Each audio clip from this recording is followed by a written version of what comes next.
കാണുന്ന വീടാ.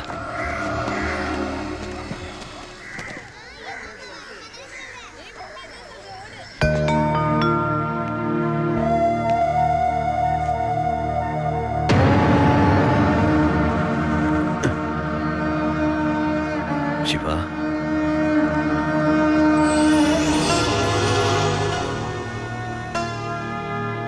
ഒക്കെ പോയടാ. ഇവളുടെ കെട്ടുതാലി വരെ വിറ്റിട്ട അവസാനമായിട്ട് നിന്റെ വീട്ടിലേക്ക് പണം അയച്ചത്. ഇനി വിൽക്കാൻ ഒന്നുമില്ല. നീ പോയ ശേഷം ആകെ ഒരു രാശിക്കുറവാ. ഒരു ലോഡ് പോലും മനസമാധാനത്തോടെ കടത്താൻ പറ്റിയില്ല. ലോഡടക്കം 4 വണ്ടി പോലീസ് പിടിച്ചു. ചിന്നാടന്മാരുടെ ഒറ്റായിരുന്നു. കയ്യിലെ കാശ് തീർന്നപ്പോൾ രണ്ടും കൽപ്പിച്ച് ഞാൻ ആ പഴയ കുപ്പായം എടുത്തിട്ടു. ലോഡുമായിട്ട് വരുന്ന വഴിക്ക് മുന്നിൽ പോലീസ്.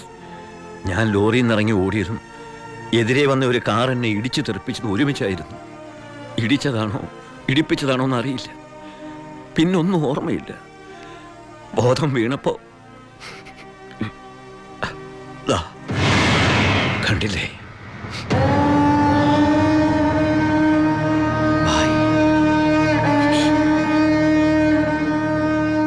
ചികിത്സയ്ക്ക് ലക്ഷങ്ങളായി.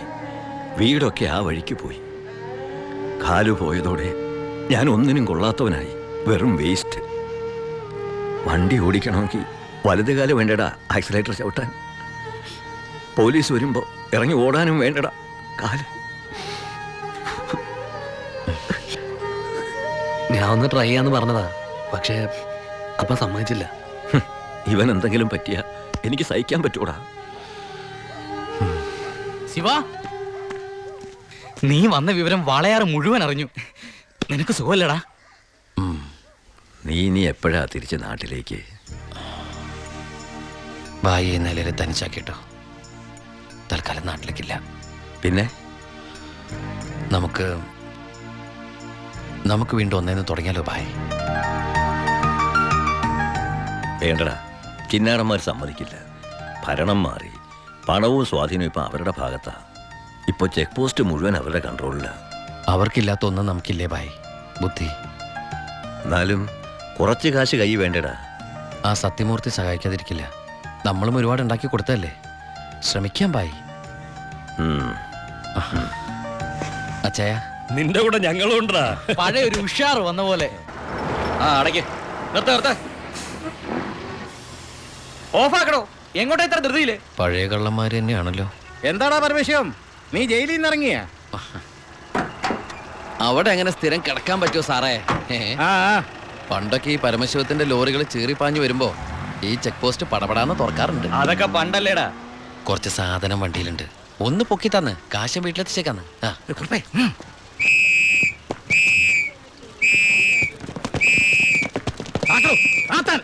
ഞാൻ പറയാതെ ഒറ്റ വണ്ടി കടത്തി വിടരുത്. എന്താ സാർ പ്രശ്നം? എന്താ നിനക്ക് അറിഞ്ഞൂടാ? വെറുതെ എന്റെ സമയം മെനക്കെടുത്തല്ലോ സാറേ. എനിക്ക് വീട്ടിൽ ധൃതിയുണ്ട്. എടുത്ത് വണ്ടിയിലിടുവനെ.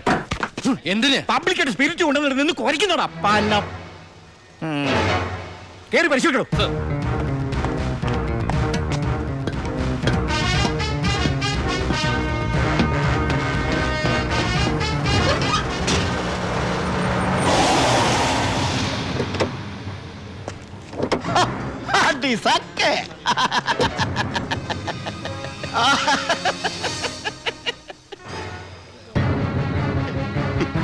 എന്തായടോ സാറേ? ഇത് വെറും വെള്ള.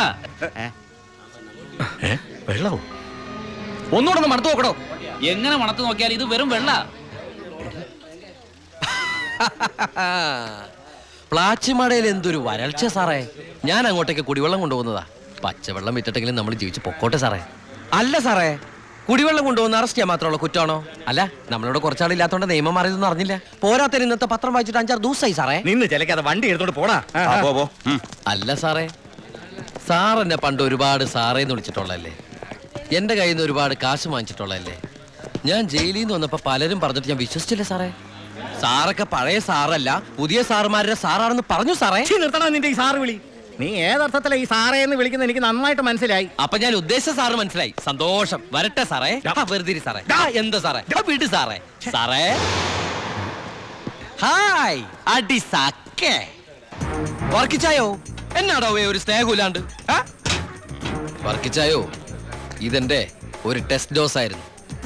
ഇപ്പൊ എനിക്കൊരു കാര്യം മനസ്സിലായി. വാളയാർ ചെക്ക് പോസ്റ്റ് വഴി ഇനി പരമശിവത്തിന് സ്പിരിറ്റ് നടത്താൻ പറ്റില്ല എന്ന് വെച്ച് നമുക്ക് നമ്മുടെ തൊഴിൽ നിർത്താൻ പറ്റോടോ?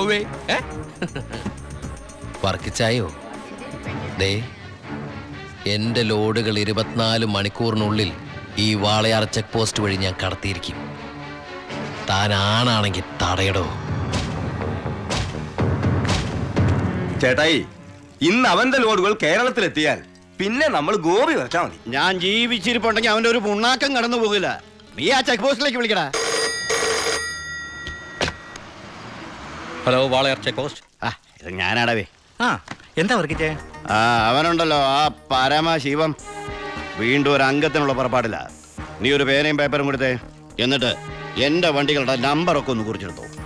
ഈ നമ്പർ ഒഴികെ മറ്റേത് വണ്ടി വന്നാലും പിടിച്ചോണം. ഇതെന്റെ ഒരു വാശിയുടെ പ്രശ്നമാണ്. ആദ്യം ഞാൻ ഏറ്റു വർക്കിച്ചേ. പറഞ്ഞു വിടറാ നമ്മുടെ വണ്ടിയുടെ നമ്പറൊക്കെ. നോട്ട് ചെയ്തോ. TN42255. TN42255. 2255 അല്ലേ? ഓക്കെ. KL93663. ദാ ഇതുപോലെ നമ്മുടെ 3 വണ്ടികളുടെയും ഫ്രണ്ടിലും ബാക്കിലും സൈഡിലും ഒക്കെ നമ്പറുകൾ ചേഞ്ച് ചെയ്യണം. അതിനുശേഷം ആദ്യം ചെക്ക് പോസ്റ്റ് കിടക്കേണ്ടത് നമ്മുടെ ഈ 3 ലോറികളായിരിക്കണം.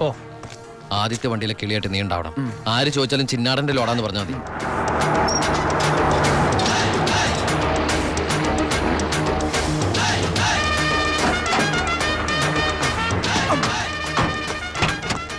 നമസ്കാരം. ചിന്നാടൻ മുതലാളിയുടെ ലോറികളാ, 3 ലോഡുണ്ട്. എന്താണ് വണ്ടിയില്? പെട്രോളാ? അല്ല, ഡീസലാ. കുറുപ്പേ സർ, ചിന്നാടന്മാരുടെ ലോറികൾ. ആ നമ്പരല്ല ഒന്ന് ചെക്ക് ചെയ്തേ.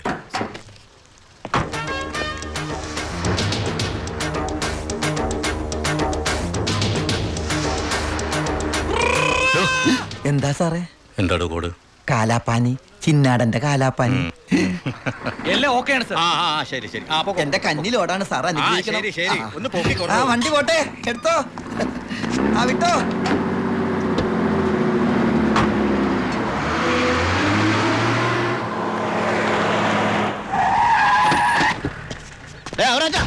എവിടെ പോയി എവിടെ ഉണ്ടോ മുതലാളി?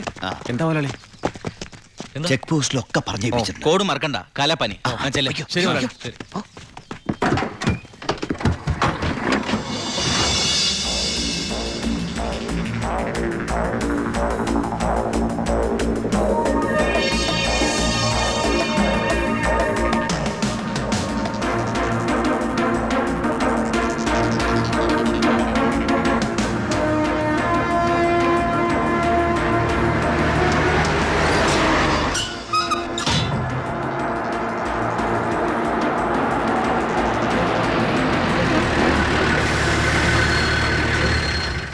നമസ്കാരം സാറേ.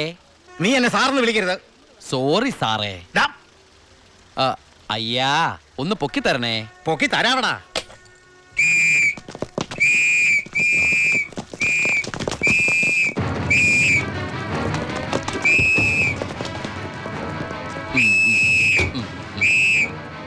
എല്ലാരും ആയില്ലേ?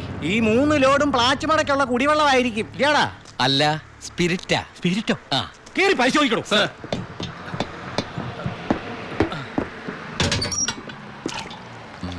അമ്മയ്ക്കൊക്കെ സുഖമല്ലേ സാറേ?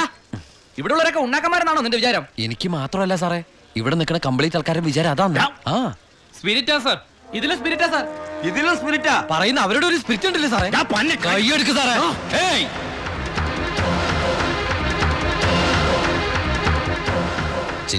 ചിന്നാടന്റെ ലോറിയിൽ സ്പിരിറ്റ് കടത്തുന്നതിന് എന്റെ മെക്കട്ടങ്ങനെ കേറിയണ്ടല്ലോ.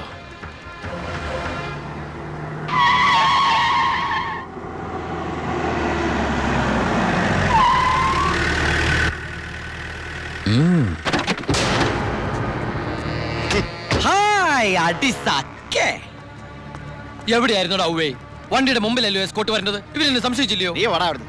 എന്നതാണോ പ്രശ്നം? ഈ ലോറികൾ ആരെന്നുള്ളതാ പ്രശ്നം. ഇതെന്റെ ലോറികൾ തന്നെ. കേട്ടല്ലോ, എല്ലാരും കേട്ടല്ലോ.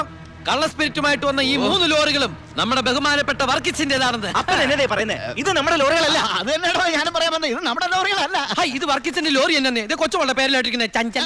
ഇത് എന്റെ ലോറികളെ അല്ല. അല്ലേ? അല്ലെന്ന് പറഞ്ഞില്ലേ? അപ്പൊ ഓക്കെ, വർക്കിച്ചായന്റെ ലോറികൾ അല്ലെങ്കിൽ നമുക്ക് പിടിച്ച് അകത്തിട്ടല്ലോ സാറേ. എന്തായാലും ഉടമസ്ഥൻ വരുമല്ലോ, അപ്പൊ അയാളെയും പിടിച്ച് അകത്തിടാം. എങ്ങനെയുണ്ട് എന്റെ ഐഡിയ? സാറിന് ടോയ്ലറ്റ് പോകാൻ പറ്റുന്നുണ്ടോ? ഫേസ് വല്ലാണ്ടിരിക്കണു. വർക്കിച്ചായ ഒന്ന് ഇങ്ങോട്ട് വന്നേ. വന്നേന്ന് ഇങ്ങോട്ട് വന്നേന്ന് ഞാനല്ലേ വിളിക്കണേ. വർക്കിച്ചന് ലോറിയിൽ ലോഡ് അടക്കം വൻ നഷ്ടം വരുമെന്ന് എനിക്കറിയാം. വർക്കിച്ചന്റെ വണ്ടികളുടെ നമ്പർ ഉപയോഗിച്ച് എന്റെ ലോറികൾ 1 മണിക്കൂർ മുമ്പ് പാലക്കാട് അതിർത്തി കടന്നു. ഇനി മഷിയിട്ട് നോക്കിയാലും കിട്ടില്ല. എന്തിനാ വർക്കിച്ചൻ എന്റെ റൺവേ കയറി കളിച്ചത്? അതുകൊണ്ടല്ലേ ഞാൻ കയറ്റി കളിച്ചത്. ഇനി എന്റെ റൺവേ കയറി കളിച്ച ഇതൊരു സാമ്പിൾ വെടിക്കട്ട. തൃശ്ശൂർ പൂരം കാണാൻ പോകുന്നേ ഉള്ളൂ. വരട്ടടവേ. ഒന്ന് തള്ളിക്കേ. ദേ അയാളെ വിളി. സാറേ ഒന്ന് പൊക്കിക്കേ.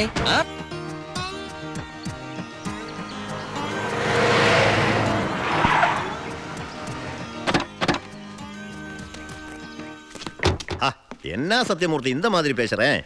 அந்த சின்னாடன் ராஸ்கல்ஸ் கொடுക്കുന്നതിലും ജാസ്തി ഞാൻ കൊടുക്കറേ. ഓ ശരി ശരി, നേരി പാക്കറേ. എന്താ ഭായി സത്യമൂർത്തിയുടെ പ്രശ്നം? പ്രശ്നം ആ ചിന്നാടന്മാർ തന്നെ. നമുക്ക് ലോഡ് തരായിരിക്കും അവന്മാർ പല രീതിയിൽ ശ്രമിക്കുക. എങ്കിൽ പിന്നെ ആ റാവുന്റെ അടുത്ത് സാധനം എടുത്തൂടെ? അപ്പാ ഞാനും അത് എത്ര തവണ അപ്പനോട് പറഞ്ഞതാ. അത് വേണ്ട, ആ സ്പിരിറ്റ് ഉപയോഗിക്കാൻ കൊള്ളില്ല. അത് സെക്കൻഡ് ക്വാളിറ്റിയാ. അതെ, ഈ ബിസിനസ് നമുക്ക് മോക്ഷം കിട്ടാനേ നടത്തണമെന്നല്ലോ. അങ്ങനെ പറയരുത് ജോണി. ചെയ്യുന്നത് സ്പിരിറ്റ് കച്ചവടമാണെങ്കിലും അതിലുണ്ട് ഒരു നേരുന്നറിയും. ഇന്നേ വരെ നമ്മുടെ സ്പിരിറ്റ് ഉപയോഗിച്ചിട്ട് ആർക്കൊന്നും സംഭവിച്ചിട്ടില്ല. ആ വിശ്വാസം നശിപ്പിക്കരുത്. എന്ന് വെച്ചാൽ സത്യമൂർത്തിയുടെ ധോണി, നീ ഇതിൽ ഇടപെടണ്ട.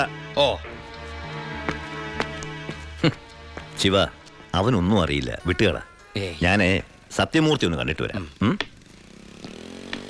ആ ശിവ, നിനക്കൊരു കത്തുണ്ടായിരുന്നു ദുബായിന്ന്.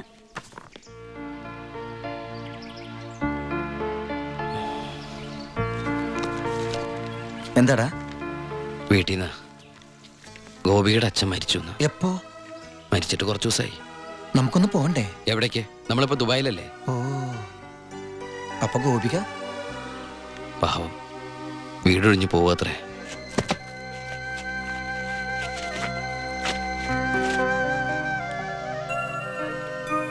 എന്നാ ഞങ്ങള് നാട്ടിലെ വീട്ടിലാരും ഇല്ലാത്ത സ്ഥിതിക്ക് മോളെ ദിവാകരന്റെ വീട്ടിൽ തന്നെ ആയിരിക്കും താമസിപ്പിക്കുക അല്ലേ?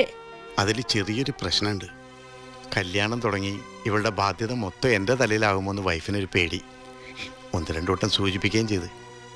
അതുകൊണ്ട് ഇലയ്ക്കും മുള്ളിനും കേടില്ലാതെ ഞാനൊന്ന് തീരുമാനിച്ചു. തൽക്കാലം ഗോപി ഒരു ഹോസ്റ്റലിലാക്കുക. അവിടെ അടുത്തൊരു തുണിക്കടയിൽ ജോലിയും ശരിയാക്കിയിട്ടുണ്ട്. ഇനിയിപ്പോൾ ആരെ ആശ്രയിക്കാതെ ഇവൾക്ക് ജീവിക്കാൻ കഴിയുമല്ലോ. വൈകി അവിടെ എത്താൻ രാത്രിയാവും.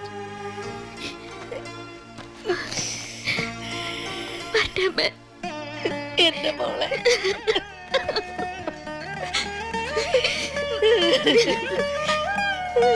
നിന്നെ ഹോസ്റ്റലിൽ നിർത്താനും തുണിക്കട പണിയെടുക്കാനും ഒന്നും ഞാൻ സമ്മതിക്കില്ല. ഞാൻ എന്റെ ഉണ്ണിക്ക് വേണ്ടി ആലോചിച്ചുറപ്പിച്ച പെണ്ണാ ഇവള്. അവൻ ദുബായിന്ന് വന്നാൽ ഉടനെ ഇവരുടെ കല്യാണം നടക്കും. 10 ദിവസം മുമ്പ് ഇവൾ ഈ വീട്ടിലേക്ക് കയറിയെന്ന് വിചാരിച്ച് ഒന്നും സംഭവിക്കാൻ പോണില്ല.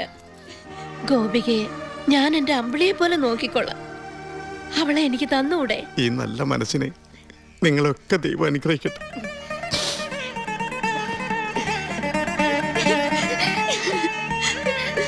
എന്താ വരണം? വാ.